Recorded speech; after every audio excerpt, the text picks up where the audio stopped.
But if you focus on what the meeting at State House was between the president and the teachers, would you describe it as a policy meeting? We had the pronouncements made by the president, and I've raised the questions about the legal framework that could back some of the pronouncements he made on housing, on matters capitation, which is still subject to budgetary processes and other things. How would you describe our approach, especially the president's approach towards rectifying issues or remedying issues that are going wrong in education? Is it really proactive or simply tokenism? Thank you, Fred. You asked a question that what happens when the president makes such pronouncements. It is very sad because from a perspective of leadership and governance, there is nothing, no structure, no nothing. You cannot call that a policy meeting. Surely, you don't do policy meetings in such a manner. You don't do that. Imagine we have like 20 sectors in the government, 20 sectors, mining, sports. You know, now this is just a subsector because those teachers, they are not TVET teachers here.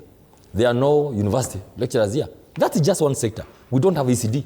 We don't have, so you cannot say that not the president is having meetings of every sector to go and have policy meetings at State House. Meetings, yeah. Fred, that is a mismatch. We are having a problem. People who are learning this government who are still stuck in politics. 3 years later, there is a difference between politics, leadership, and governance. We have never moved on. I want you to compare and contrast the system of governance we are having here, or lack of it, and what Kibaki did. I want you just to compare. Would you imagine anything like in Kibaki's life? What would Kibaki have done is simply to call the minister, agree on what needs to be done at a policy level, and then tell the minister, go and implement. So that is something that was supposed to be done by the minister and the PS. And by the way, not now, the first quarter after elections. You don't begin planning such things now. It's late. Fred, already it's late. People have given up. And they can tell you from the personality of the president, nothing is going to change. That's what happens. See, you cannot... Once you talk about government, Fred, we talk about processes and systems and procedures, right? So you need to have a plan. Let me say this again. By the time you're elected, MCA, MP, governor, senator, women rep, or the president, you must have a plan where you are looking for the votes. You should implement it. Some policy issue should be done within 90 days. Completely done, because it's a policy issue. Then you begin implementation. By now, Fred, we should be talking about how far has it worked. But here we are, a political career in State House. Imagine the dignity of teachers. Fred, teachers, don't joke with teachers. The dignity of teachers alone. They are kept there. They are told to queue for another 24 hours waiting for 10,000, right? And they are forced to sing some slogans there for them to get the money. We are joking with one of the most serious institutions in this country.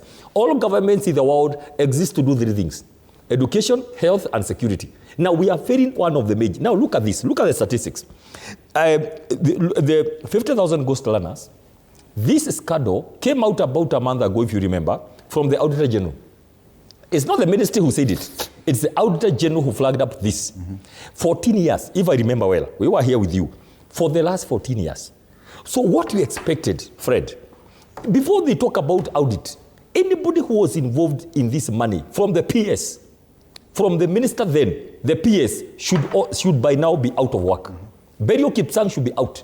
He was flagged as a hero, right? And he stayed there for many years. He should be out. So that investigations can continue. Anybody who is traced to that money, don't come and tell us you are doing 50,000 ghost learners. We want to know for 14 years, where has the money gone?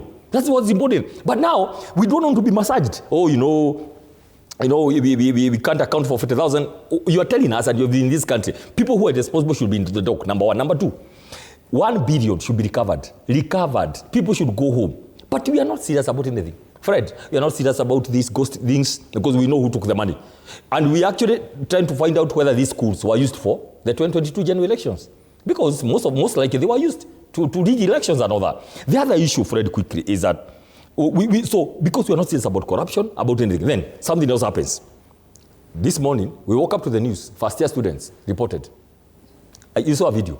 One lecturer just woke up. I don't know which university. And he told the learners, just go back, go. You can see the dejection. You can see. Some mothers have sold cows and goats. These are first year. They don't know about these kind of things. Then the lecturer comes. I think there were about 1,000 students. Then he tells them, just go back. Look at that. Where do you start with that young person? Can I tell you what? The amount of money they're looking for is 10.5 billion. Okay? The amount of money that has been put as a confidential vote in the office of the president, the office of the deputy president, the head of public service, and the prime cabinet secretary is 5 billion in this year alone. That is money that is dished out every Friday. Because that's money you don't need anything, accountability. Only 5 billion in the confidential vote alone. I've not seen any other places where money has gone to. The money you see being dished out is money that should have taken up, be given to the lecturers. Can you imagine today, it's no longer attractive to go and teach at the university. People have not been paid. Part-time lecturers have not been paid. So even if myself, I would want to go and take 2 units, for example, because of my background, to just go give back to society, because of my experience in government, I can't, because it's not attractive. So what are we saying? We have killed one of the most important institutions in this country. We are not serious about education. Look at the GOAT person. Look, we have been saying, and this is a policy issue, administrative issue. You don't need to go to State House. Corrupts all this money, right? Let education be free all the way to TVET, because much as we are talking about university, we have so many young people who don't score C+. They need to be supported in the TVETs, but they are left to go dry. These are young people who are looking for education. Why are we not able to do it? Because we don't want to mess up. We want to preach them peace. We don't want to corrupt the education bursaries. We are not ready to govern. That's what I can tell you. We were not ready to govern. I mean, the people in this country are not ready to govern. The kind of conversation that happened at State House, and you had the issues and the pronouncements